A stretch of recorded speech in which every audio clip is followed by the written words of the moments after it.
né, eu gostaria de dar alguns informes. O primeiro é que é necessário que todos mantenham seus microfones e câmeras desligadas para não pesar a plataforma.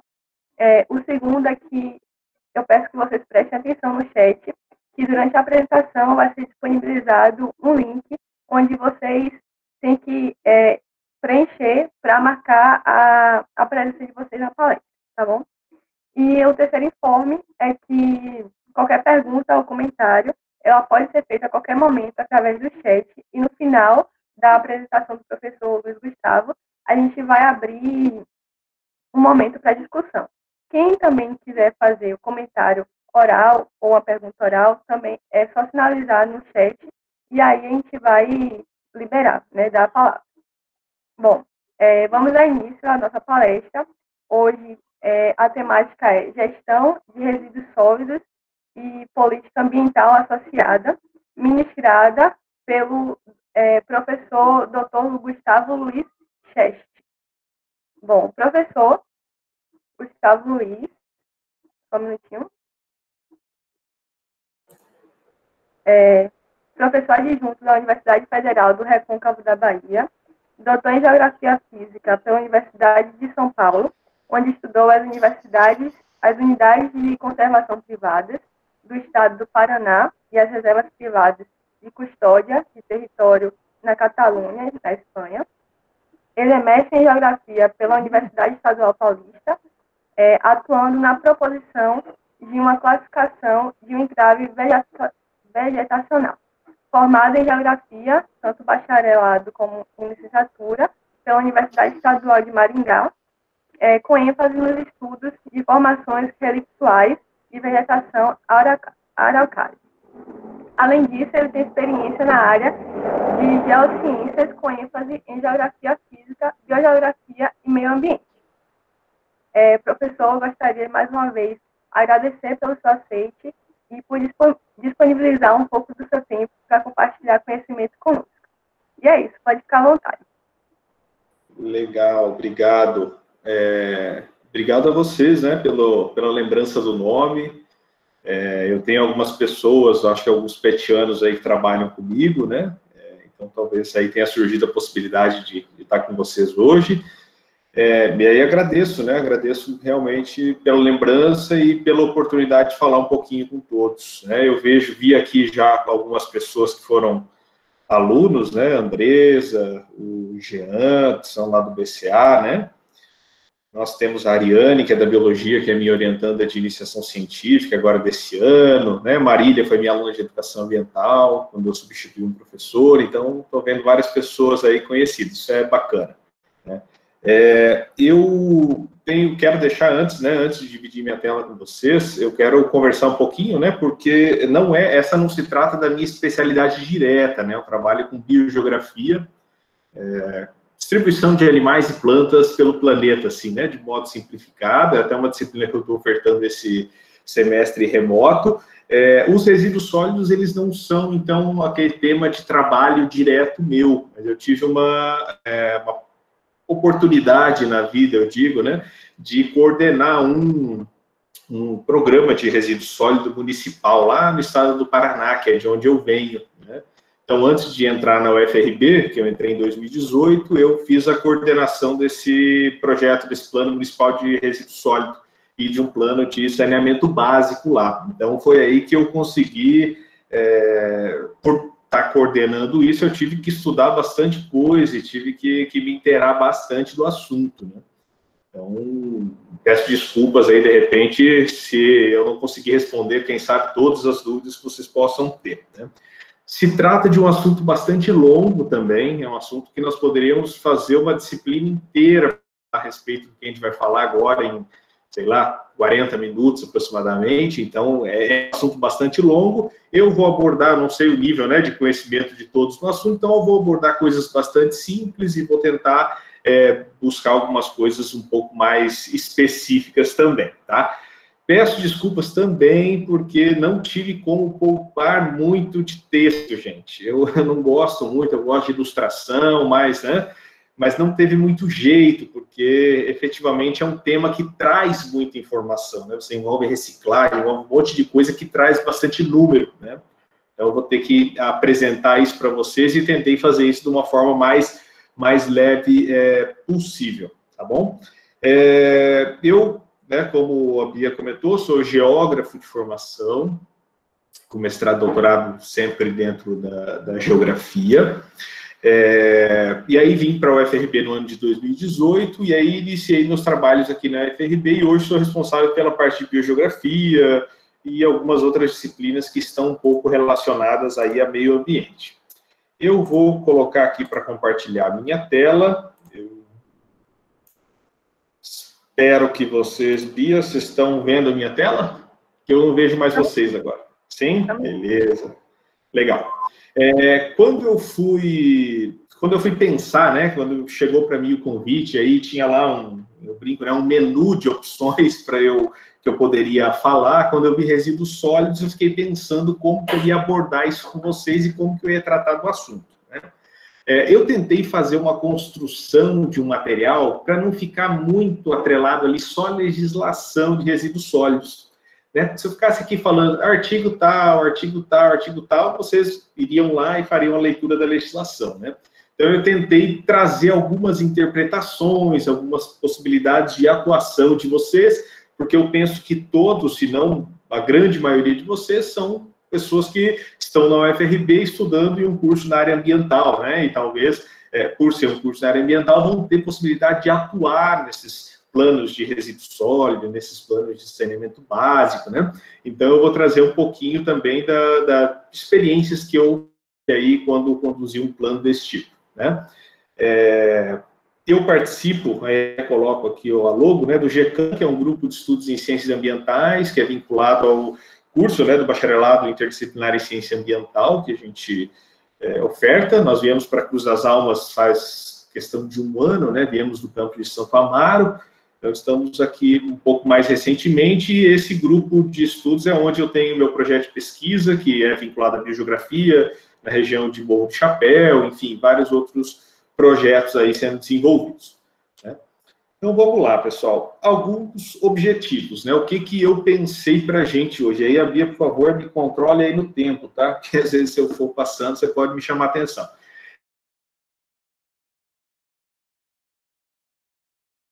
De como o resíduo sólido está relacionado ao nosso cotidiano, ao nosso dia a dia. Um pouco da política nacional, do Plano Nacional de Resíduos Sólidos, um pouco das políticas ambientais que estão relacionadas a esse resíduo sólido, né? Porque, por isso que eu coloquei ali, e política ambiental associada, porque nós temos uma série de outras delimitações legais que se associam ao resíduo sólido, sobre planos municipais de resíduo sólido, e trazer para vocês um pouco da minha experiência, como eu disse, enquanto atuação nesse tipo de plano, né? Algumas coisas para vocês, quando vocês porventura se venham aí a atuar nisso, que eu acho um mercado de trabalho bastante interessante, vou comentar disso adiante, e algumas possibilidades, né, alguns desafios que eu acho que nós temos aí, que na verdade são muitos. Eu acho que eu trago mais desafios do que qualquer outra coisa para vocês. Como que a gente vai pensar definição, né, o que é um resíduo sólido? Que a gente reconhece por resíduo sólido, que às vezes a gente chama de lixo, mas que, na verdade, tecnicamente, a gente tem que adotar como resíduo sólido, né? Segundo a própria Lei Federal 12.305, que é essa lei que delimita aí, né, a Política Nacional de Resíduos Sólidos no Brasil, ela fala que o resíduo sólido ele é um material, substância, objeto ou bem descartado que é resultante de atividade humana em sociedade, e, enfim, continua lá a definição. Mas o que é mais importante para a gente é esse início, né? Entender que o resíduo sólido ele é um objeto, um material que eu descarto, mas que ele também é uma substância. Então, que a gente não vai sempre como o nome diz, resíduo sólido, né? Mas eu posso ter resíduos também que são passíveis, por exemplo, de uma reutilização, que são líquidos, né? Substâncias líquidas aí. diferente do rejeito. E aí é um outro conceito que também é interessante a gente ter, e aí eu coloco ali do lado direito uma imagem até de uma barragem de rejeitos, né, que eu acho que é algo que está bem na mídia hoje. O rejeito já é um pouco diferente, ele já é um resíduo que, depois de esgotada todas as possibilidades de se tratar ou de se recuperar esse resíduo, né, todas as possibilidades economicamente viáveis e possíveis tecnologicamente, ele não tem nenhuma possibilidade a não ser a disposição final ambientalmente adequada. Então, né, não é de se colocar esse rejeito em qualquer lugar, ele tem que ter uma disposição final adequada, assim como o resíduo sólido também, mas o rejeito é aquele que a gente não tem mais possibilidade de recuperação. Então, em geral, ele está muito ligado, produz muito rejeito em procedimentos industriais, mas nós também produzimos rejeitos enquanto população, né, dentro da nossa casa. Então, por exemplo, tem coisas que atualmente, claro, a tecnologia está avançando, né, existem possibilidades. Eu estava vendo recentemente, por exemplo, que já existem algumas máquinas e outros países que estão reciclando, tentando reciclar fralda descartável de bebê, por exemplo. Isso é um material que ele é um rejeito, né? Assim como o papel higiênico lá do banheiro da nossa casa, ele é algo que não adianta, a gente não tem como reciclar, como reaproveitar. Então, de fato, é aquele que a gente não tem o que fazer a não ser destinar corretamente, né?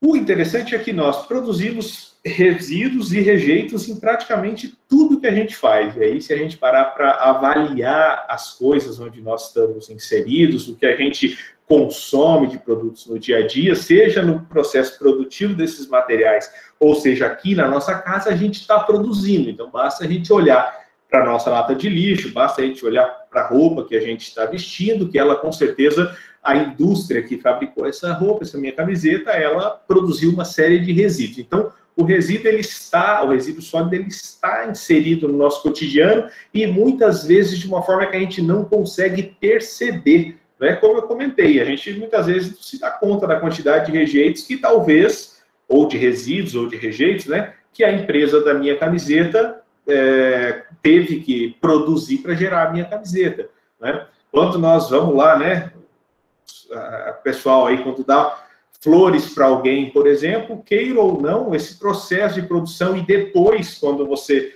deu essa flor, com o tempo ela vai morrer e ela vai se transformar efetivamente lá em um resíduo que vai compor aí, muitas vezes, e na maioria das vezes, os aterros, os lixões que a gente tem por aí. Quando a gente vai no hospital, por exemplo, e agora com a Covid, essa coisa toda, o hospital está gerando uma série de rejeitos, de resíduos ali, né, material hospitalar, que tem que ter uma destinação correta. Então, a questão do resíduo sólido, ela está absolutamente e inquestionavelmente inserida dentro do nosso cotidiano, tá?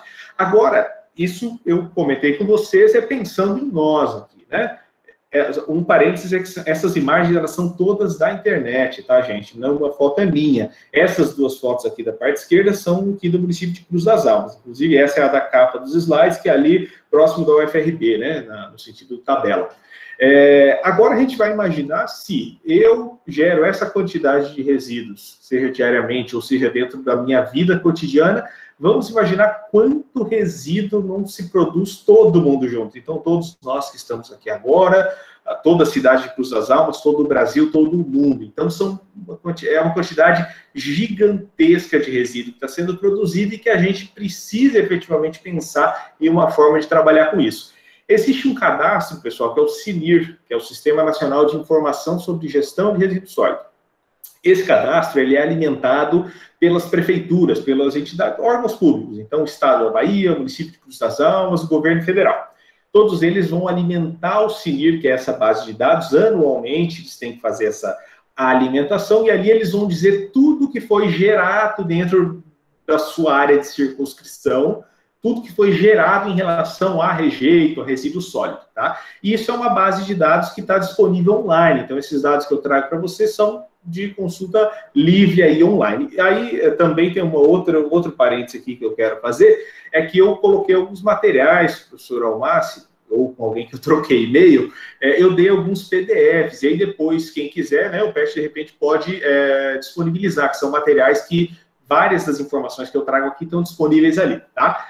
Mas o Cilir, o que acontece? Ele diz que no ano de 2018, o Brasil, considerando todo o país, produziu 79 milhões de toneladas. Pensemos que uma tonelada já são 1.000 quilos de material, né, de resíduos sólidos. Então, é uma quantidade gigantesca. Ele diz também que 88% da população do Brasil tem coleta de lixo na porta da sua casa, ou, enfim, em algum ponto de coleta, em alguma possibilidade de destinar esse material corretamente. Eu costumo dizer, e aí eu coloco ali abaixo um pouco, que eu acho que esses números, eles podem não ser assim muito adequados. A gente traz para servir como uma referência, mas eles podem ser números super subnotificados, super baixos, né? Por quê? Porque 88% e os outros 12%, quanto eles produzem, para onde eles estão destinando, né? E uma outra coisa importante é que o município declara que ele produziu, por exemplo, Cruz das Almas, 16 mil toneladas ano. Mas isso ele está dizendo daquele material que ele tem o controle, que ele levou lá para o aterro, que é um aterro controlado, parece, não é um aterro sanitário ainda, se eu não me falha a memória. Isso é o material que ele levou, que ele destinou até lá. Mas e todo o material que a gente tem aí despejado pelas ruas de Cruz das Almas, por exemplo? Então eu digo que esse número a gente tem que ter um pouco de cuidado. Em 2018, em termos de Brasil, nós tínhamos mais ou menos 50% dos municípios com plano de gerenciamento integrado de resíduos sólidos, que é esse plano de resíduo sólido que essa política nacional prevê que todos os municípios do Brasil têm que ter. Na Bahia, nós só temos até o ano de 2015, não está disponível nos outros anos, não sei o porquê, se fala de 3,2 milhões de toneladas. A população que é atendida por coleta é mais ou menos na média, mas só 51% dos municípios declararam dessa base do CNIR, ou seja, nós temos uma lacuna de declaração. Então, reforço aí que esses números, eles podem não ser muito adequados, mas é o que a gente tem de oficial, né? Cruz das Almas, 16 mil toneladas, né?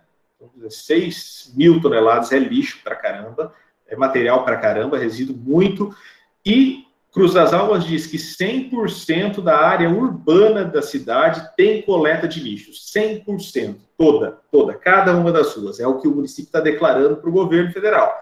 E que 85% da população total tem coleta. Por que essa diferença? Porque, em geral, e aí lá na frente eu vou chamar a atenção de vocês, que os planos de resíduos sólidos muitas vezes se esquecem, mas a gente tem que considerar quando vai planejar o resíduo sólido da nossa cidade, a destinação, enfim, nós temos que pensar também na população rural, que ela também gera esse resíduo, que muitas vezes é queimado, enfim, que tem outras destinações, é enterrado, é jogado no fundo de vale, enfim. Então, existe aí uma diferença, né? Esses descartes irregulares, eles pesam muito em relação a esses números. Então, por isso que eu digo que esses números podem não ser os ideais quando a gente começa a ir para a realidade das ruas e ver a quantidade de resíduos que a gente tem descartadas, especialmente em Cruz das Almas, né? Visto isso, então, nós vemos uma quantidade de lixo aumentando a cada ano, o material que é gerado, né, para ser descartado, ele é maior a cada ano que a gente passa, então o governo vê que nós precisamos de uma política nacional de resíduos sólidos. Então, por isso, em 2010, surge uma lei federal, que já está completando aí 10 anos, que vai regulamentar, colocar algumas regras e alguns objetivos muito interessantes para a gente em relação a resíduos sólidos no país. E eu coloco que isso daqui abriu uma possibilidade de atuação muito interessante para vários profissionais da área das áreas ambientais, dos cursos ambientais de modo geral. Porque é dentro dessa legislação que, dentre esses todos os objetivos que eles colocam, se prevê, por exemplo, a confecção de planos municipais de saneamento básico ou de resíduo sólido. De saneamento básico, eu vou falar mais à frente, mas é uma legislação diferente. Mas, em termos de resíduo sólido, todo município do Brasil, 100% dos municípios, tem que ter um plano municipal de gerenciamento desse resíduo sólido. Todos eles têm que deixar de ter lixão, um aterro controlado, para ter aterro sanitário. Então, uma possibilidade muito interessante de atuação, e ainda hoje, eu diria que para essa década, é uma possibilidade muito interessante, porque os prazos estão postos e os municípios vão se obrigar a fazer, daqui a pouco eu chego nisso. O grande problema do negócio é o seguinte, aí eu coloco esse desenho aqui no lateral, nessa figurinha, que é mais ou menos a realidade realmente de eu tentando desenhar, né? Mas toda política, não sei se eu posso generalizar para toda, mas boa parte das políticas públicas que se desenvolvem dentro do Brasil, e com certeza de alguns outros países aí pelo mundo, tem uma dificuldade muito grande de sair do papel, né? A gente vê engrenar todos aqueles programas, aquelas metas ambiciosas que são postas ali, e aí, no papel, ele é lindo. Então, seria ali a minha expectativa de desenho, né? Quando eu vou desenhar uma mão. Mas quando você vai para a prática do cotidiano, a realidade é aquela ali, as coisas não saem do papel tanto quanto deveriam. Então, o que eu vou apresentar para vocês são informações que estão no papel, mas que muitas vezes não engatinharam ainda. Então, existe uma realidade muito grande entre o que a gente tem como expectativa e o que a gente vai ter como realidade efetivamente.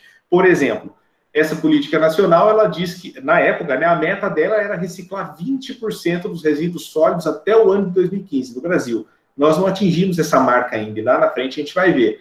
Nós não atingimos isso. Isso atenderia, por exemplo, um plano municipal sobre mudanças climáticas, alguns objetivos de desenvolvimento sustentável. Então, o texto ele realmente é muito bonito.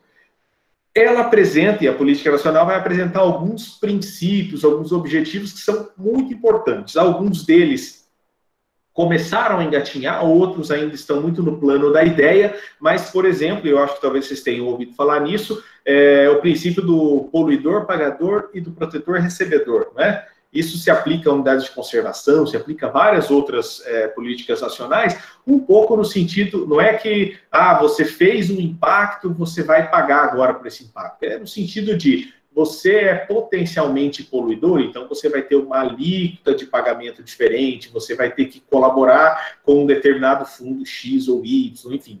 Outras formas de, você é muito potencialmente poluidor, eu vou te taxar a respeito disso. O outro lado seria, por exemplo, o protetor recebedor. Então, você é uma pessoa privada que, por exemplo, cria uma RPP, que é um tipo de unidade de conservação particular, e você vai passar, então, a receber por isso, né, por esse excedente de área que você está conservando. Isso é algo que engatinha ainda, né? O princípio da prevenção e precaução, se isso aqui fosse efetivamente seguido, nós não teríamos rompimentos de barragens por aí, né, pelo Brasil, de rejeitos. Porque, efetivamente, você trabalhar com prevenção, precaução, né? Trabalhar com o antes, não depois que o problema já está todo desencadeado, mas é um princípio que está previsto dentro dessa política nacional. Redução de resíduos, então, a nossa ideia de reduzir o resíduo fabricado, fazer com que as pessoas, objetivo importante, né? Mudem os hábitos de consumo e passem a ter hábitos de consumo mais sustentável, aumentar a nossa reciclagem ou, onde se for o caso, né, a reutilização dos produtos. Então, aquela garrafa da Coca-Cola, né, que é de vidro, então ela é reutilizável. Então, tentar fomentar esse tipo de coisa. Responsabilidade compartilhada dos geradores, né, então os fabricantes terem responsabilidade compartilhada, aí vai entrar um pouco do que a gente tem como... Agora me fugiu o nome, gente. Como pode? Logística reversa. Vai entrar um pouco do que a gente tem como logística reversa, que a gente vai falar logo à frente, e propondo uma meta para a gente extinguir os lixões no Brasil, e todas as empresas particulares que dentro do seu processo produtivo geram resíduo sólido, elas teriam que, a partir de agora, ter um plano de gerenciamento de resíduo sólido. Isso funciona já em boa parte dos países. E como que a gente vai pôr isso na prática? Os municípios vão ter que ter planos municipais, dentro desses planos, a gente vai ver à frente que nós temos uma quantidade grande de coisas a fazer. Vamos ter que fazer atividade de educação ambiental, vamos fomentar coleta seletiva, conselhos de meio ambiente, acordos setoriais, efetivamente por conta da logística reversa que eu comentei. Então, são várias ferramentas que essa política nacional coloca como possibilidades de fazer com que, de fato, a política nacional ela saia do papel. Tá? Agora eu vou apontar para vocês alguns pontos mais importantes desse plano de gerenciamento integrado de resíduo sólido, né, dessa política nacional e que a gente tem que aplicar nesses planos municipais ou estaduais, caso vocês venham a atuar um pouco nisso. Quais os pontos em termos de lei que são mais importantes? No artigo 9º da política, ele fala uma coisa que é interessante, e isso acho que é base para quando a gente vai pensar em educação ambiental, quando a gente vai pensar em atuação, né, com comunidade, é a gente pensar, e claro, as indústrias também têm que pensar nisso, né, por conta da legislação, que a ordem de prioridade é não gerar resíduo. Então, a minha primeira ordem é não gerar. Eu tenho que gerar, então eu vou tentar reduzir minha geração. De alguma forma que o meu método produtivo permita reduzir a geração desses resíduos. Se eu posso, eu vou criar embalagens que possam ser reutilizadas. Se eu não posso, eu vou fomentar a reciclagem, né? Vou dar tratamento adequado e disposição adequada para esses resíduos sólidos, entendendo que são aterros diferentes. Então, resíduos industriais vão para aterros industriais, resíduos domiciliares, né, de casa, ele vai para um resíduo, para um aterro, seria um aterro sanitário, onde vai receber efetivamente resíduos domiciliares, comerciais, né? Outra coisa que é importante dentro da política nacional é que ele começa a delimitar e começa a classificar algumas categorias. Então, por exemplo, nós temos a categoria dos resíduos domiciliares e de limpeza urbana. Os domiciliares é o lixo, o resíduo de casa, né? O de limpeza urbana é a varrição, a poda ali da rua, coisas desse sentido. Esses são conhecidos como resíduos sólidos urbanos. Eles normalmente vão se apresentar assim nos documentos. E aí você tem uma série de outros, que eu não vou entrar em todos, mas resíduos industriais da indústria, os comerciais, de saúde, de construção civil. Então, cada tipo de resíduo tem uma forma de destinação, uma forma de acompanhamento que é diferente. Ele classifica também esses resíduos entre perigosos e não perigosos. Então, aqueles que, se eu não dispuser ele de forma totalmente adequada e totalmente controlada, ele pode causar um dano sério, e aqueles outros que não são resíduos tão perigosos, que eu posso, quem sabe, manusear sem tanto cuidado, né? Como os resíduos que a gente recicla, por exemplo, né? São resíduos que não são perigosos predominantemente.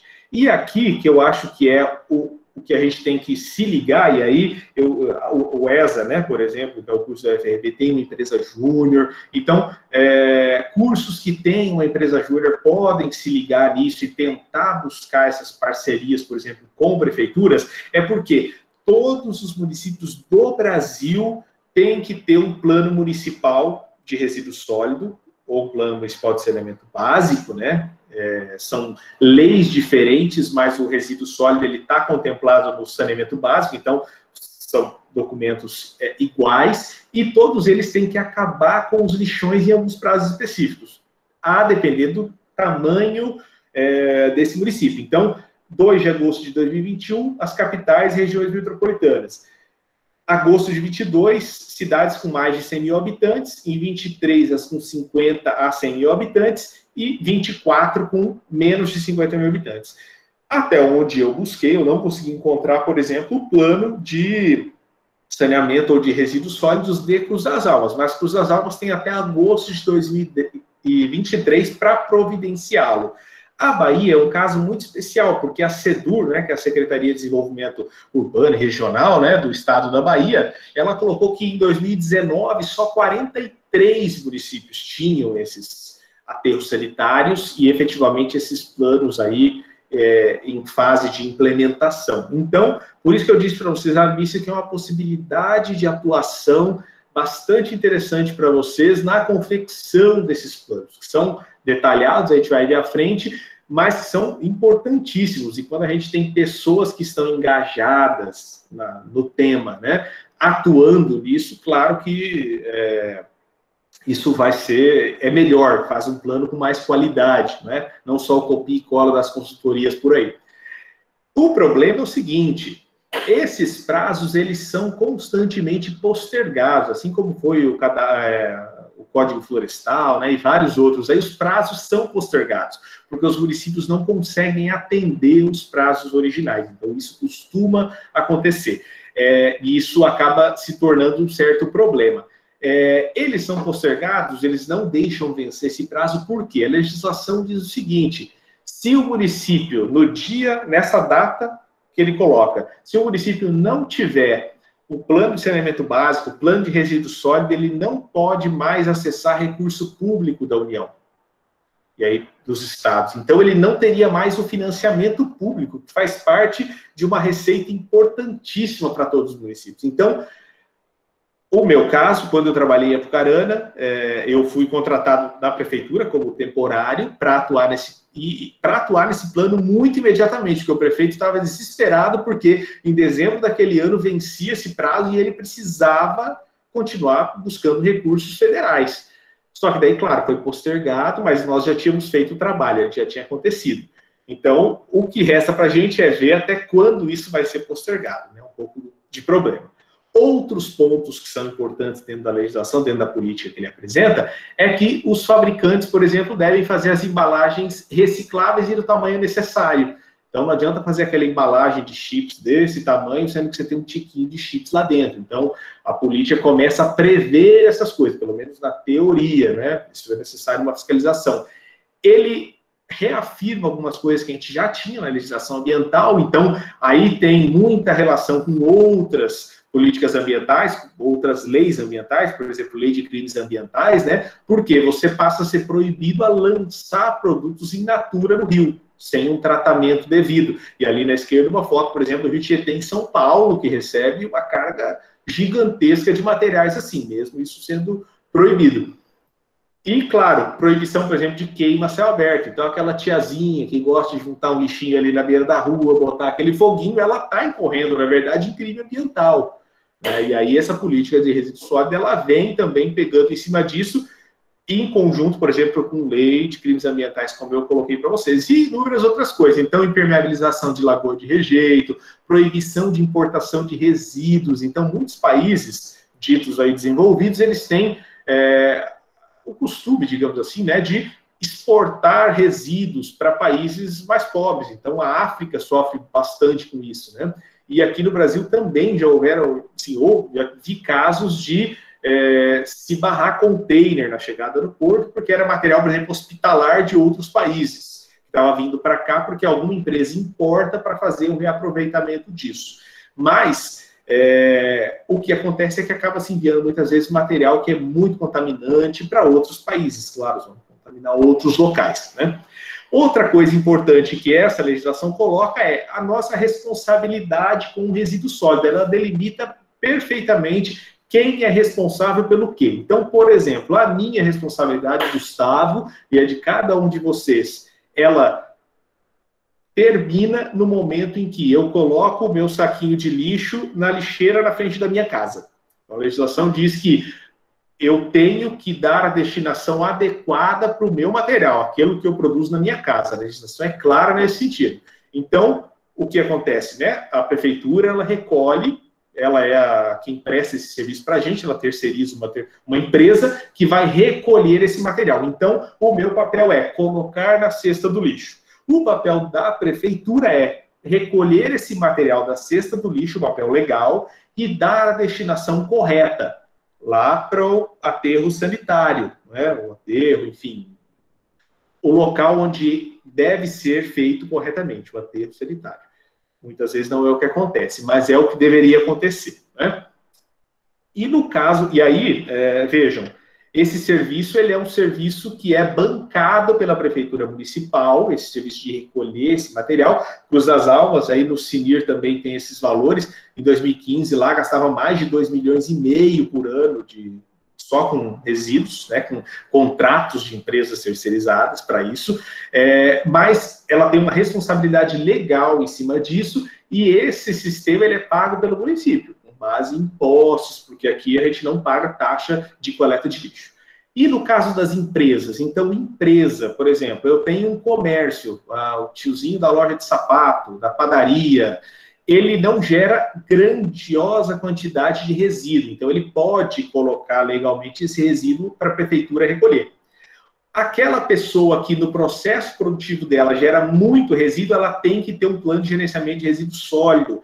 Isso daqui também é legal, né? No Paraná, de onde eu vi que é a minha experiência, isso acontecia na prefeitura municipal, não sei como isso está aqui em Cruz ou na região, né? Mas os comércios, eles têm que protocolar um plano de gerenciamento, e aqui também é um outro filãozinho de mercado interessante para quem é aí, principalmente da engenharia ambiental, né? Está bastante ligado a esse tipo de plano aqui. A empresa, ela vai dizer todo o material que ela gera dentro do processo produtivo dela. Então, ela é uma gráfica, ela pica um monte de papel lá e gera um monte daquele papel. E ela tem que discriminar tudo. Então, quanto ela gera de resíduo orgânico, de resíduo, enfim, do banheiro, tudo. E aí, ela é responsável legalmente pela destinação do material dela, já não é mais poder público. Então, é interessante porque ele delimita exatamente quem é responsável pelo quê. E aí nós temos uma série, que eu não vou entrar com vocês em detalhes, mas uma série de outras leis, né, que vão trabalhar a respeito disso. 2 decretos federais, um de 2010, outro de 2020, um regulamenta efetivamente essa política nacional, várias partes dela, e este de 2020, assinado bem recentemente, que implementou a logística reversa, essa devolução desses aparelhos eletroeletrônicos, então aquele lixo eletrônico, né, como a gente conhece. A Bahia tem uma política estadual de resíduo sólido de 2014 e em 2019, por exemplo, existe um projeto de lei que hoje está em tramitação do estado da Bahia para proibir, por exemplo, plásticos e isopor de uso único. Então, aquele plástico, aquele isoporzinho da marmita teria que ser extinguido, aquele plástico de uso único, né, o canudo, enfim, teria que ser extinguido no estado da Bahia. Mas isso está tramitando, é algo que com certeza vai demorar bastante. União Europeia e Europa, de modo geral, já em 2021 prevê o fim desses plásticos de uso único, desde que se tenha uma alternativa viável. Então, para o canudo de plástico, você pode ter ali o canudo de papel ou de metal, enfim, entre outras possibilidades aí. Tá? O Brasil e a Bahia começam a querer avançar em cima disso, outros países já estão bem na frente. E aí, um ponto importante aqui para a gente, deixa eu dar uma cuidada na hora, tá quase... o plano de saneamento básico, que eu comentei com vocês, ele é uma legislação um pouquinho anterior aos resíduos sólidos. E o plano de saneamento básico dos municípios, todos os municípios também têm que ter, assim como de resíduo sólido, ele prevê essa questão do resíduo sólido, a drenagem urbana, o tratamento ali do esgoto, e agora me falhou o quarto ponto, gente. Enfim, são 4 itens que ela regulamenta, né? Que ela diz que você tem que conter e você tem que contemplar no seu plano de saneamento básico. Mas um deles é o resíduo sólido. Então, o mesmo plano o mesmo conteúdo que eu coloco nesse plano de saneamento, eu coloco no plano de resíduo sólido. Então, por isso eles acabam se casando aí, tá? A logística reversa, que eu comentei com vocês, é um ponto importante, é uma ponta muito importante do resíduo sólido e é algo também muito controverso quando a gente pensa em resíduo sólido no Brasil. Ele é feito através de acordos setoriais, então existe na legislação alguns itens que são previstos que têm uma logística reversa. Por exemplo, cadê meu mouse? Está aqui. Embalagem de agrotóxico, óleo e embalagem de óleo de motor, de carro, de moto, né? Pilhas e baterias, pneus, lâmpadas e lixo eletrônico. Isso é o que está previsto na legislação hoje. O que é a logística reversa? O fabricante de todos esses itens aqui, ele é obrigado a receber esse material de volta e dar uma destinação correta.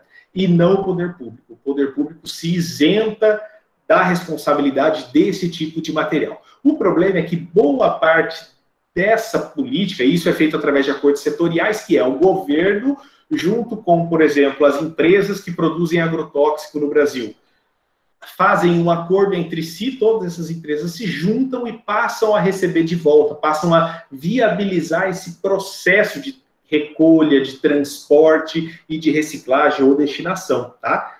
Isso é uma logística reversa. O problema é que, em alguns casos, isso não funciona muito bem. Um exemplo positivo é a embalagem defensiva agrícola. É uma campanha antiguíssima, né? Acho que os mais antigos aí talvez vão se lembrar das campanhas de tríplice lavagem. Eu, na minha época de escola, do ensino médio, a gente tinha panfleto e a gente saía fazendo com a escola lá, entregar panfleto nos tiozinhos das propriedades rurais, para que eles fizessem a tríplice lavagem das embalagens. Isso é uma coisa um pouco mais antiga. mas funcionou muito bem, tanto que 94% das embalagens de agrotóxico, elas voltam para as empresas. Isso é viabilizado por essas empresas e elas retornam. Então, no momento que você vai comprar uma nova, você tem que entregar essa embalagem antiga. Foram, segundo essa INPEU, né, que é o Instituto Nacional de Processamento dessas embalagens, 45 mil toneladas em 2019. Então, uma quantidade bastante grande. Os pneus já são outro caso um pouco mais complexo, porque aí nós temos a Reciclanip, que é a união desses fabricantes aí, fundaram a Reciclanip, que é responsável por receber esses pneus de volta.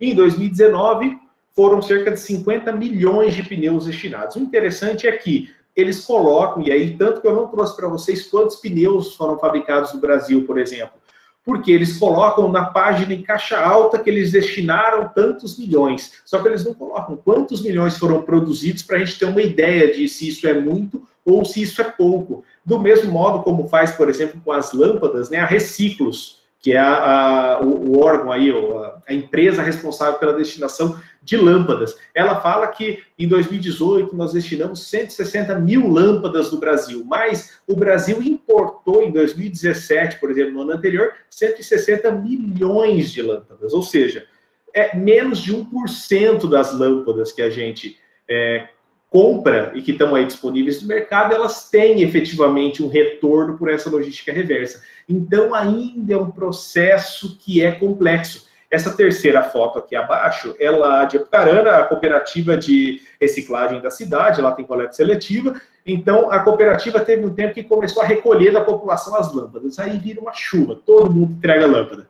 Só que o problema é que a empresa Reciclos não ia buscar, precisou de Ministério Público, processo judicial, anos rolando, para que eles fossem lá buscar, acho que era 40, 50 mil lâmpadas. E a prefeitura ou a cooperativa teve ainda que pagar o caminhão do frete ainda. Então, é um processo burocrático que, infelizmente, não funciona.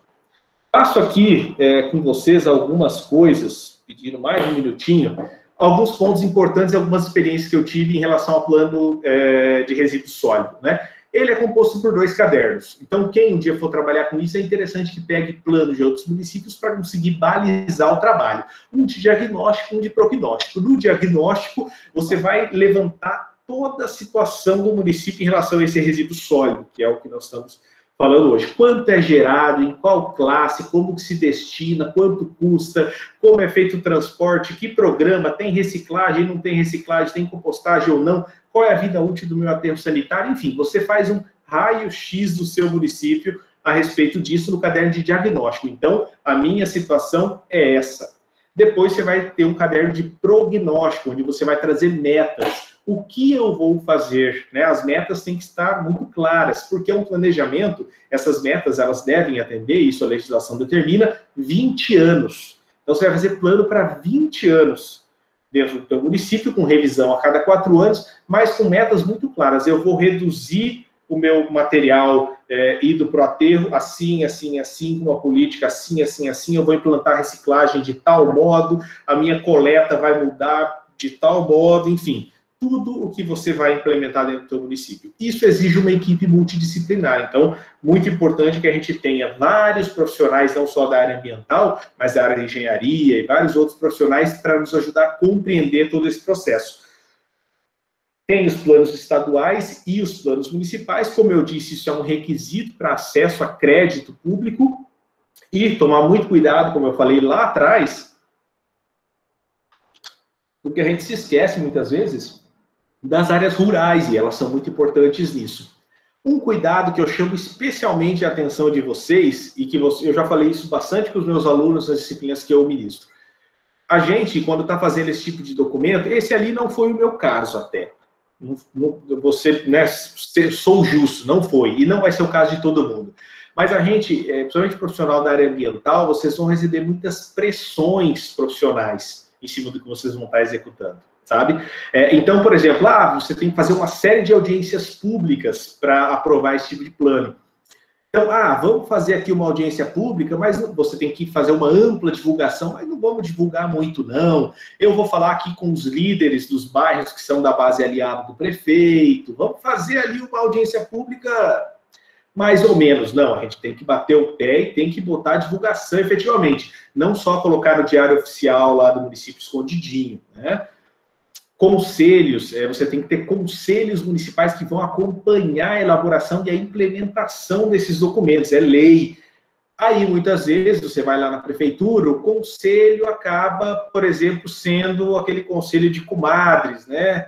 O pessoal ali da base aliada, não, você tem que convidar, por exemplo, a universidade. Então, eu participo, por exemplo, do conselho do plano de saneamento de Santo Amaro, da purificação, representando a UFRB. Então, a gente tem que tentar forçar e tentar não ceder totalmente a essas pressões que a gente vai passar, né? Quais os principais pontos que vocês vão se pegar nesses planos de gerenciamento, né?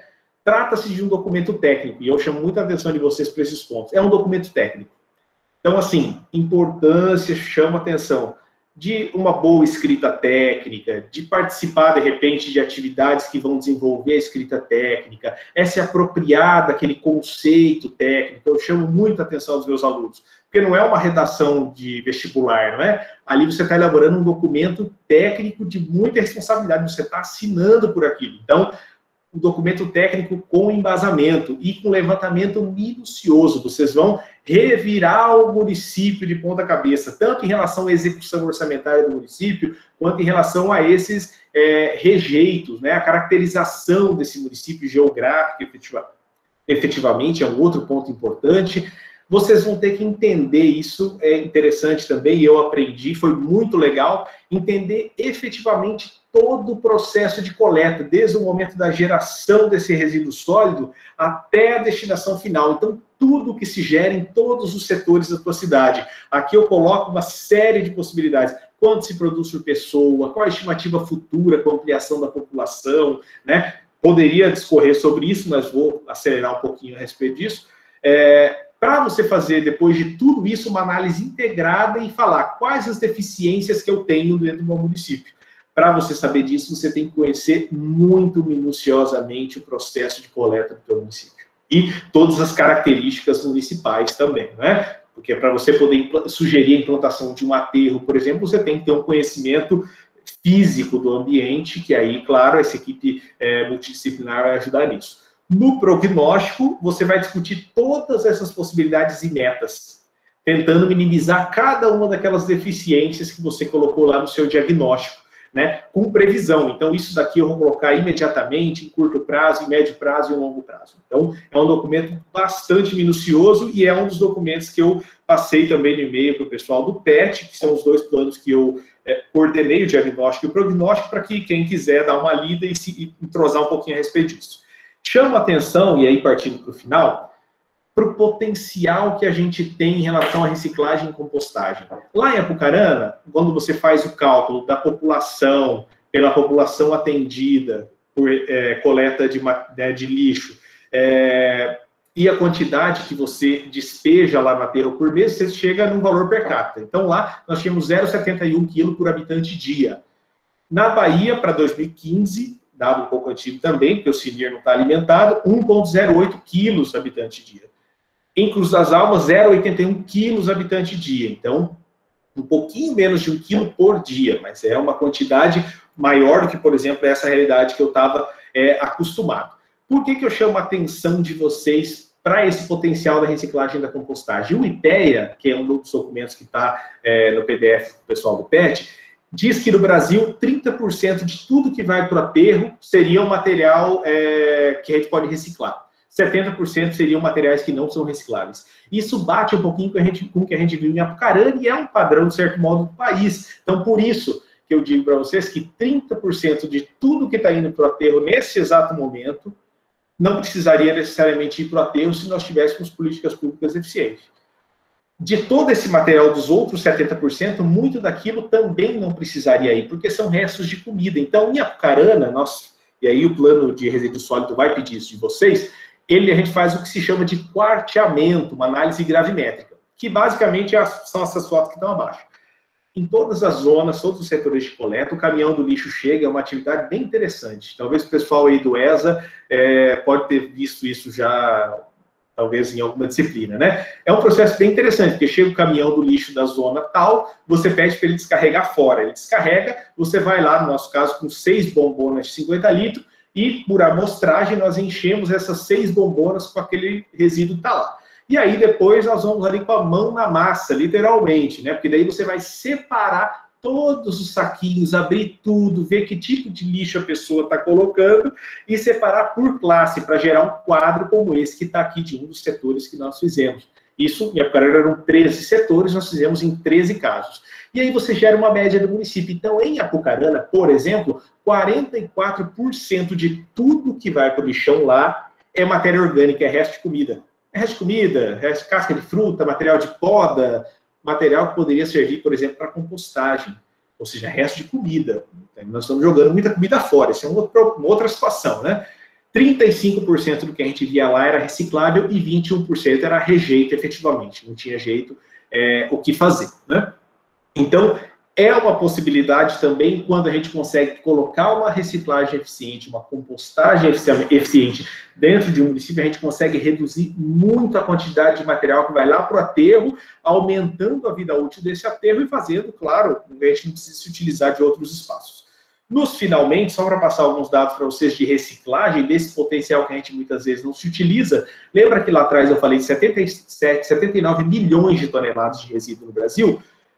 Segundo o documento do IPEA, né, o relatório que eu encaminhei para todos, 13% disso é reciclável e para um potencial de 30%. Então, a gente não recicla quase nada. O Brasil, por exemplo, ele é o 4º produtor mundial de plástico e ele recicla 1,28% só do plástico. Então, plástico, e aí o plástico, quando eu digo, não é PET, é plástico, do celofane, do saquinho da embalagem de não sei o quê, o saquinho de mercado, enfim. Plásticos, de modo geral. Existem plásticos que não são recicláveis, né? Algumas categorias, plástico duro do computador, isso não é reciclável. Isso tem que ir para o aterro, é rejeito. Hoje, né? Pode ser que vá melhorar, ou pode ser que já se tenha um processo e eu desconheço. Somos um dos maiores recicladores, por exemplo, de alumínio, porque alumínio tem um valor de venda interessante. Então, 92% do alumínio que é produzido no Brasil é reciclado. Né? 44% do papel que é fabricado vem de processo de reciclagem, só que ao mesmo tempo é muito interessante, porque se você vai comprar uma resma de papel, é muito mais barato comprar uma que não seja reciclada. O reciclado é mais caro, não se incentiva a compra do reciclado. Né? 54% das garrafas PET são recicladas, são índices interessantes, e nós temos outros materiais que têm alguns complicadores. Então, por exemplo, o vidro. O vidro você recicla, só que o transporte, essa logística, esse processo com peso, ele é um material mais complicado, então pouquíssimas pessoas vão trabalhar com a reciclagem dele. Então eu, por exemplo, eu fico com uma dó danada de, por exemplo, comprar aquela cervejinha long neck, apesar de gostar da cerveja na garrafa, mas eu não compro cerveja long neck, porque eu fico com a dó de ter que jogar a long neck fora e saber que ela vai ser enterrada no aterro. Né, porque a gente ainda não tem uma política. Cruz das Almas não tem coleta, né? Eu levo para o Benson, ali perto da UFRB, né? Ele recolhe e eu levo para ele, mas não levo a garrafa de vidro. Né?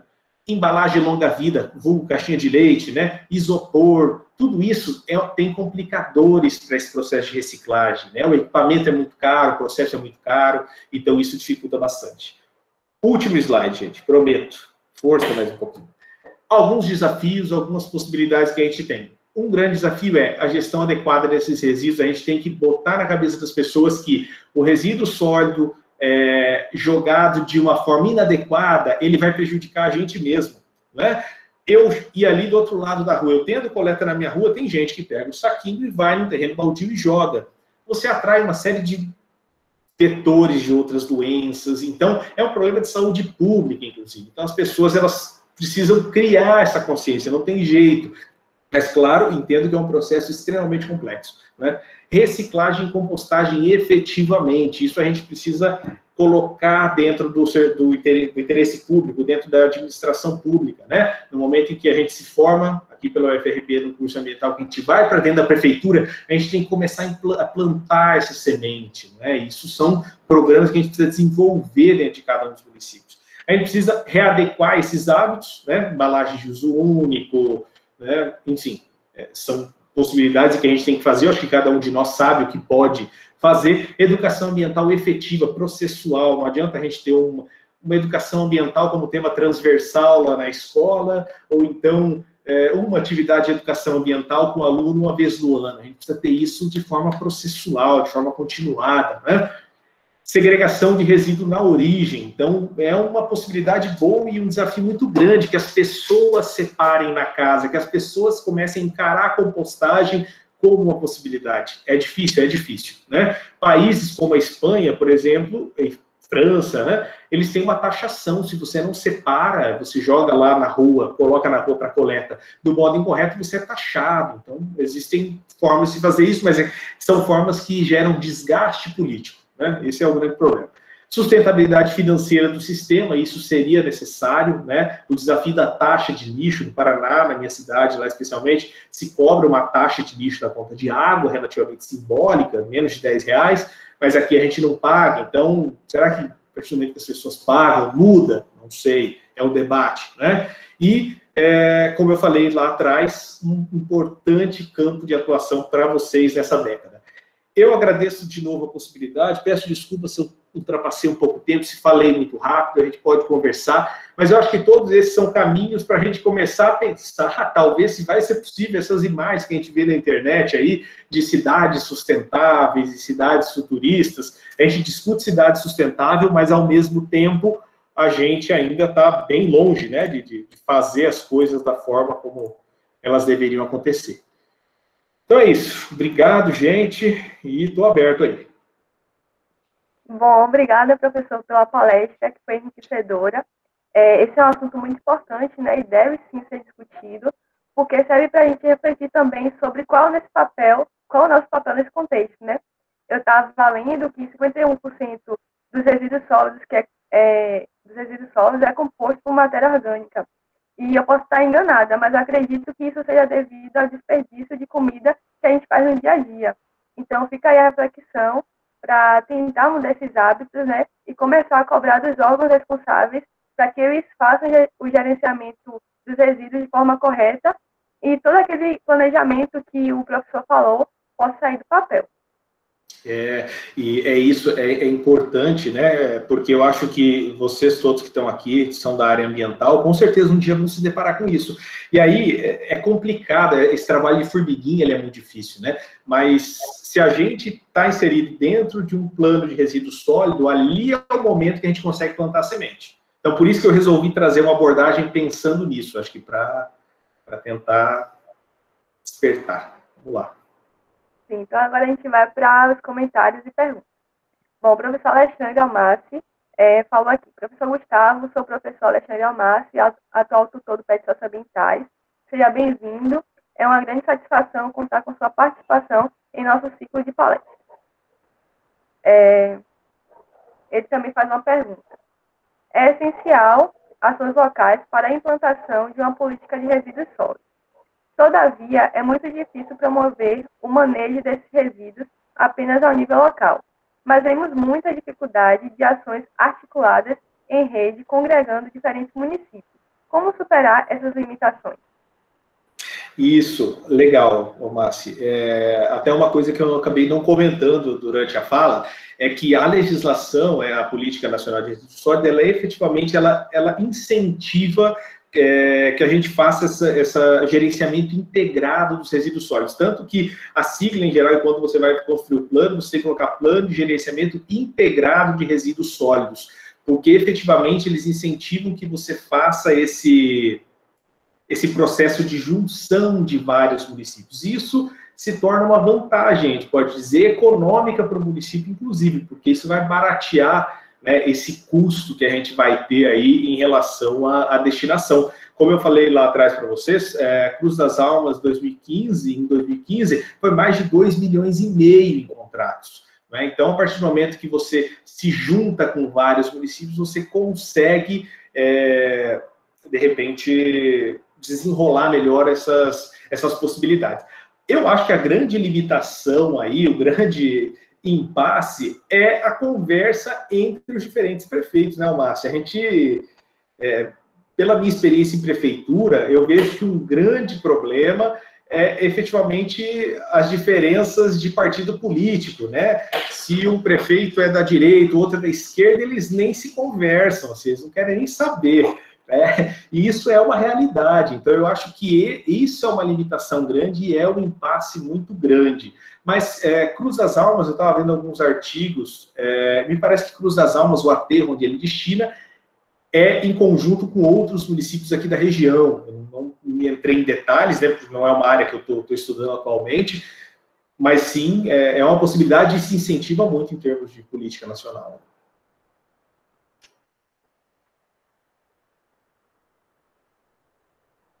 A Bia está com o microfone desligado, Bia. Desculpa aí.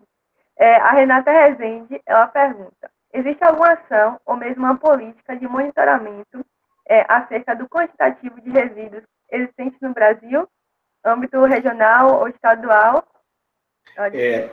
Já respondeu que foi o diagnóstico, né?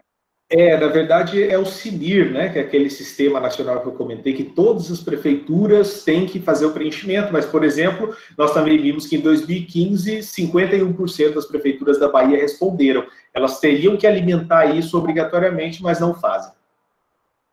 Ótimo. O Juscelio Mota faz o seguinte questionamento.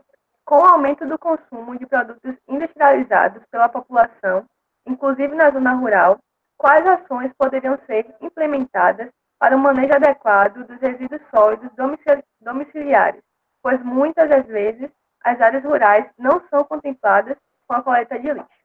Nossa, Juscelia, efetivamente isso, né? Eu estava comentando, muitas vezes, mesmo no plano de gerenciamento de resíduos sólidos, o planejador, a equipe que está planejando, ela se esquece dessas áreas rurais que são muito importantes e que geram uma quantidade de resíduo também muito significativa, né? Em geral, os resíduos, a gente tem, né, o problema de ter muito resíduo industrializado e as pessoas, acho que até na área rural, estão consumindo cada vez mais esses produtos industrializados, então eles vão gerar mais resíduo, mas ainda que o resíduo orgânico, muitas vezes na área rural, a pessoa vai tratar uma criação, né, vai dar algum outro tipo de destinação ali mesmo, de adubar, enfim, fazer alguma destinação, mas esses resíduos industrializados, eles têm que fazer parte, e aí a legislação determina que você tem que cobrir também essas áreas rurais. O que a gente pode fazer, efetivamente, é isso, incluí-los dentro desses planos de gerenciamento de resíduo sólido. Com eles, talvez, né, na área rural, uma das coisas que a gente propôs na época, era porque é muito difícil você cobrir toda a área rural de caminhão de lixo, né? Pensa, a extensão é gigantesca. Então, normalmente se fazem pontos de coleta. Então, a pessoa vai juntar o resíduo da casa dela e vai levar até um ponto de coleta ali na comunidade, enfim, em alguns pontos de interseção mais importantes. Então, é importante, a gente tem que incluir isso daí na política nacional. Ok. A Ariane Garcia, ela faz duas perguntas. Qual a forma mais viável de pressionar o governo acerca da implementação de políticas de resíduos sólidos? E a mobilização social é útil para conseguir algum avanço?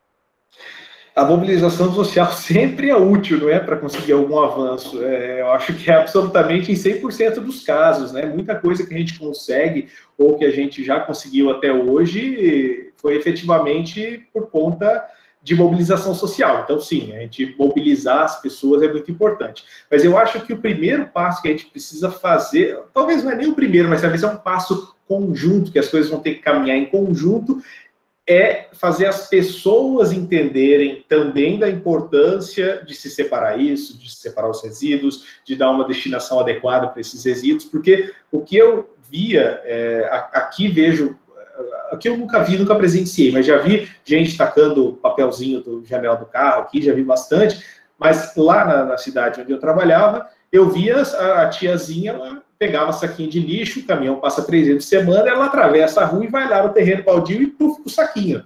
Então, a gente precisa conscientizar, acho que além do governo em si, eu acho que as pessoas, se a gente conseguisse conscientizar as pessoas dessa importância, eu acho que é isso, a pressão popular em cima do governo é a melhor forma de pressioná-los. É a melhor forma.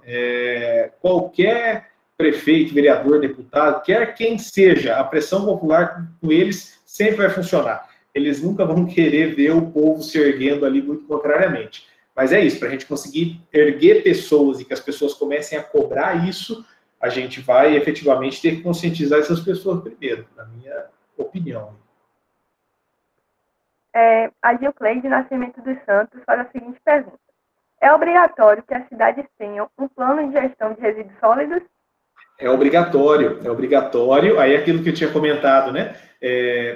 A lei é de 2010, nós já estamos com 10 anos de legislação, os prazos venciam muito antes, lá para 2015, eles vão sendo postergados. Hoje ele é obrigado, mas ele ainda não está no prazo final. Então, muitos municípios deixam para os 45 do segundo tempo, eles não vão se preocupar muito. Né? Vai chegar um momento em que esse prazo não vai ser mais postergado, e aí os municípios vão ter problema de acesso a recurso público, como eu comentei, né? Mas sim, eles são obrigados, a legislação determina prazo para isso. O Diretório Acadêmico da Biologia pergunta: seria interessante também que, junto com a organização e a aprovação de um plano de gestão de resíduos sólidos, uma campanha de reeducação ambiental?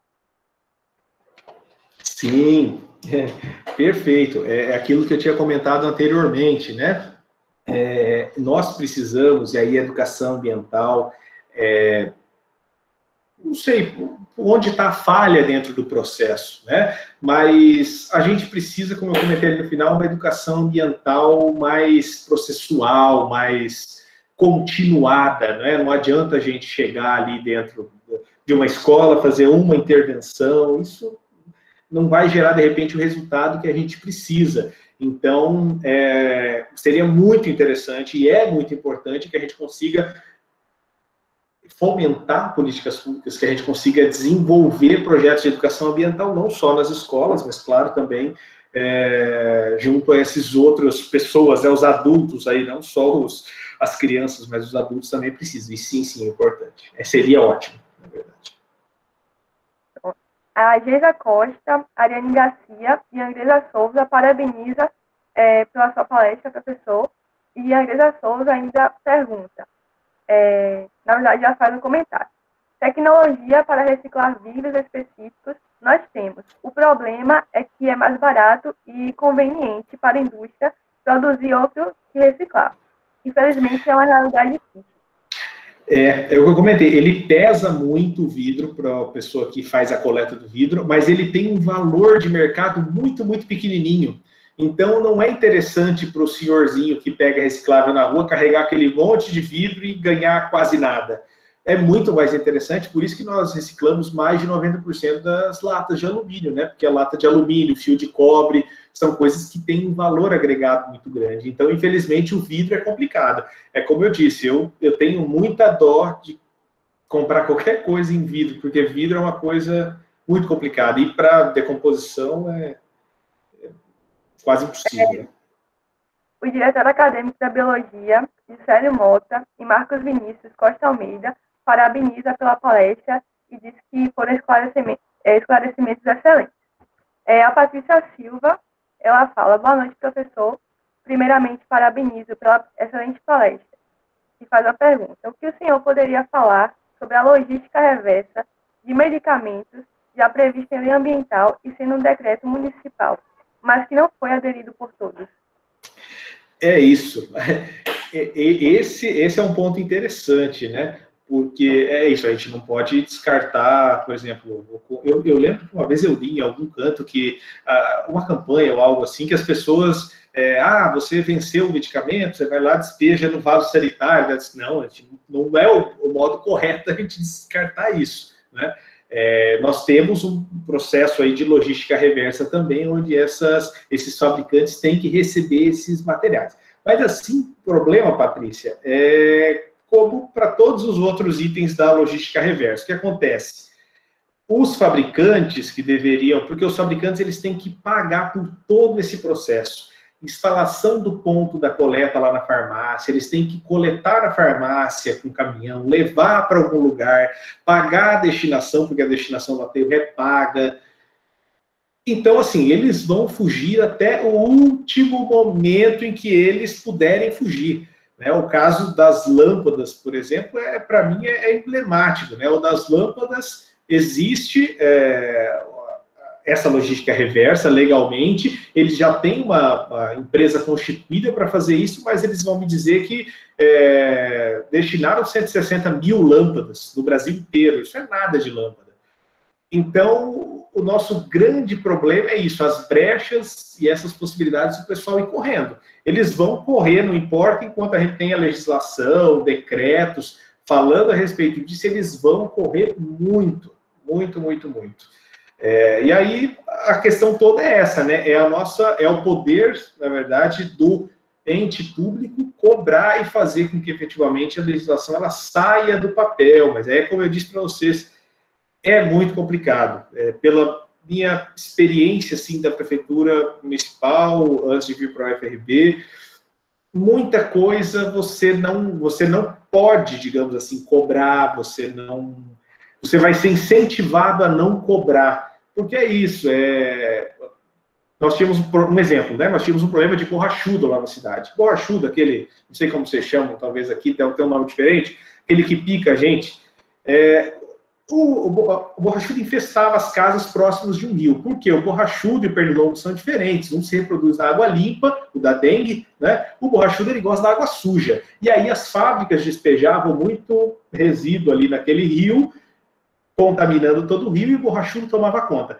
O que acontece? A gente ficava aplicando ali alguns produtos biodegradáveis para tentar controlar o borrachudo, e a prefeitura gastava com isso, mas enquanto a prefeitura corretamente deveria sair mapeando cada um desses pontos de despejo e ir atrás de cada uma dessas grandes empresas. Só que daí entra a questão, o prefeito municipal, o nosso governador, ele não vai querer que você vá lá falar com o tio e multar aquela pessoa daquela grande empresa que gera uma arrecadação grande e um monte de emprego.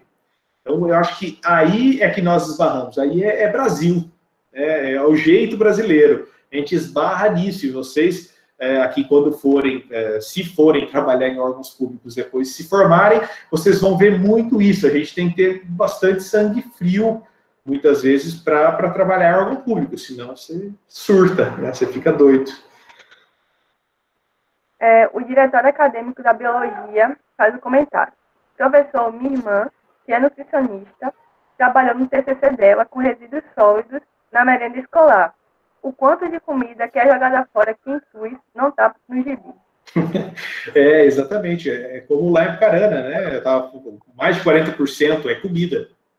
Efetivamente, se joga, a gente desperdiça muito alimento. Aí é um outro tema, né? Porque desperdício de alimento, com o clichê, né? Com tanta gente passando realmente necessidade, não tendo o que comer, e a gente desperdiça efetivamente bastante comida. Esse é um outro assunto complicado. Pois é. Luciano Leite e Gilcleide Nascimento parabeniza pela sua palestra. Daniel Camamu faz o seguinte comentário. Parabéns, professor Gustavo, palestra muito esclarecedora. E pergunta, qual o papel dos conselhos municipais de meio ambiente na implementação da política de resíduos sólidos? Daniel, bacharelando em Geografia da UES. Legal, Geografia, meu curso, bacana. Então, Daniel, o Conselho, tanto o Conselho Municipal de Meio Ambiente, como o Conselho que se cria especialmente para a elaboração desses planos, o papel deles vai ser efetivamente acompanhar, né? Ele deve, na verdade, opinar no momento da construção desse documento.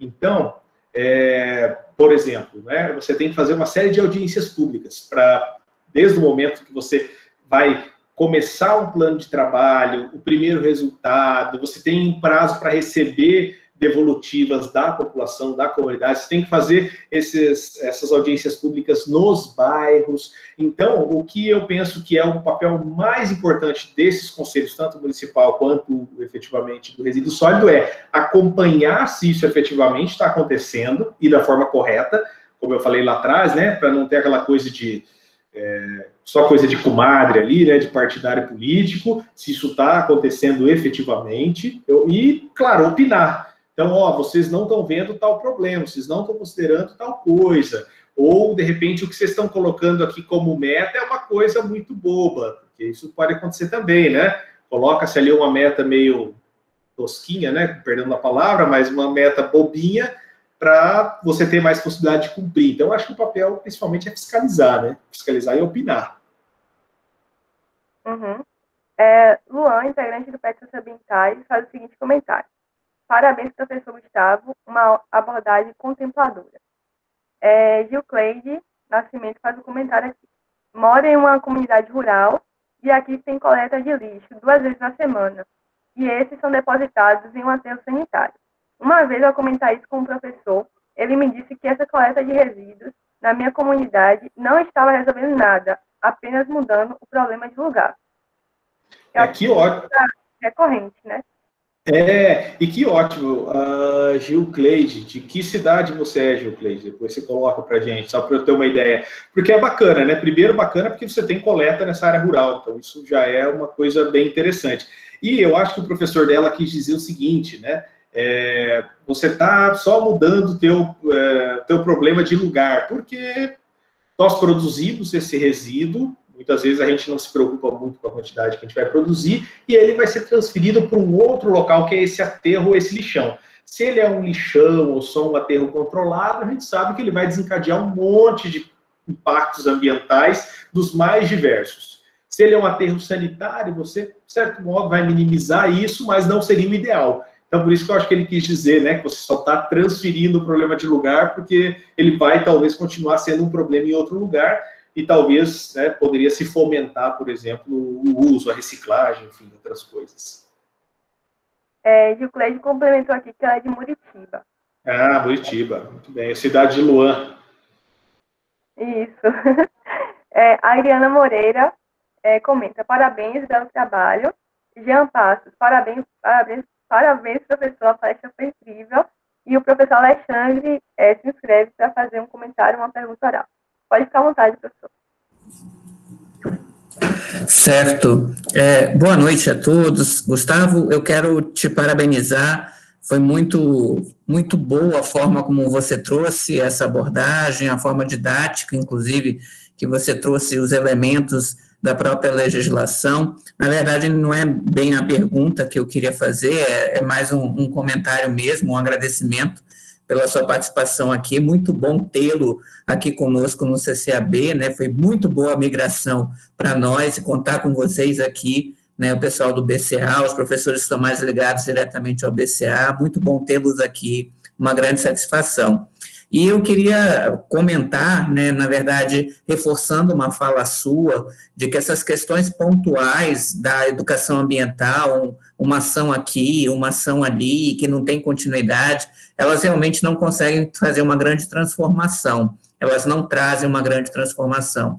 E a gente precisa estar atento, que também você trouxe isso de uma forma também muito interessante, muito bem estruturada, a gente precisa estar atento aos as diversas esferas de poder. E dentro do poder público, a gente não pode esquecer a responsabilidade que cada um de nós tem. Estamos diante de um novo ano eleitoral, teremos eleições municipais para o executivo, para as prefeituras e para o legislativo, para vereadores, e é muito importante que a gente tente perceber o que no plano de ação desses que se candidatam, seja para vereador, seja para prefeito, de que maneira se contempla essa discussão, que é do ponto de vista ambiental, mas é do ponto de vista de melhorar a qualidade de vida de todos nós. E aí eu também achei muito interessante você trazer essa abordagem casada com os ODS, porque essa é uma agenda que, do ponto de vista local, a gente também tem que cobrar. Então, eleições estão vindo por aí, né, e todos nós precisamos estar atentos ao posicionamento que esses candidatos vão ter diante desse cenário tão desafiador que são as questões ambientais, resíduos sólidos que a gente tem pela frente. Era só mais um comentário e um agradecimento. Muito obrigado, Gustavo. Eu que agradeço, Almácia. Eu estava pensando enquanto você comentava aí, né? Acho que é isso, né? O papel, acho que nós temos que tentar mudar o que a gente faz, o que cada um mudar minimamente, a gente vai conseguindo mudar o cenário.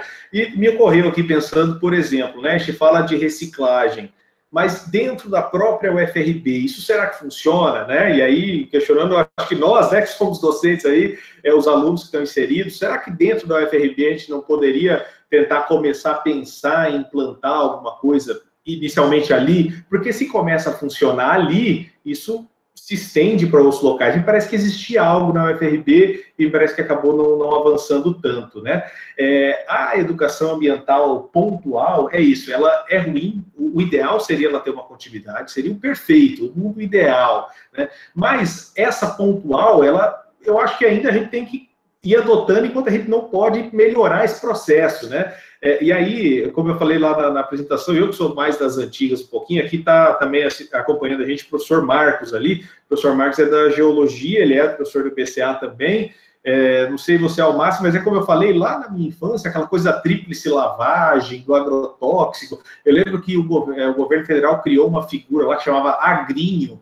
Então, assim, né, do agricultor, ele tinha os panfletos e a gente, como aluno, ia entregar o panfleto no sítio e mostrar a pessoa que era importante.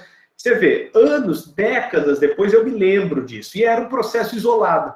Então é isso, a gente tem que tentar também, dentro desses processos isolados, tentar fazer da melhor forma, né? Tentar fazer o isolado da melhor forma, mas tentando alcançar o mundo ideal. O mundo ideal é o processo, o processual continuado. Ok. Mais alguém tem alguma pergunta ou algum comentário a fazer?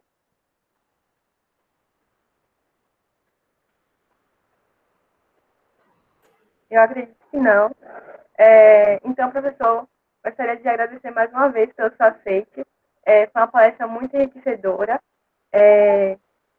A Renata Rezende parabeniza ali a todos.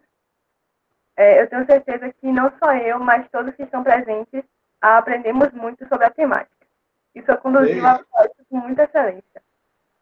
Muito obrigado a vocês, obrigado pela oportunidade. Eu tive que dar uma estudada para vir aqui um pouquinho, porque é um tema que eu não estou trabalhando muito diretamente, minha experiência é de 2017, mas foi bacana. E estou à disposição, o que vocês precisarem aí, a gente conversa, tá bom? E foi um prazer tê-los todos aqui, meus ex-alunos, colegas de trabalho, talvez alguns atuais alunos aí, porque eu estou com bastante alunos nos meus componentes.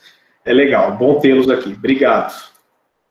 Pronto, gente. Então, nosso próximo encontro é dia 21/9, às 7 horas, com a professora a doutora Daiane Vargas, com a temática segurança alimentar. Muito obrigada, professor. Muito obrigada a todos presentes. Obrigado, gente. Tchau. Tchau.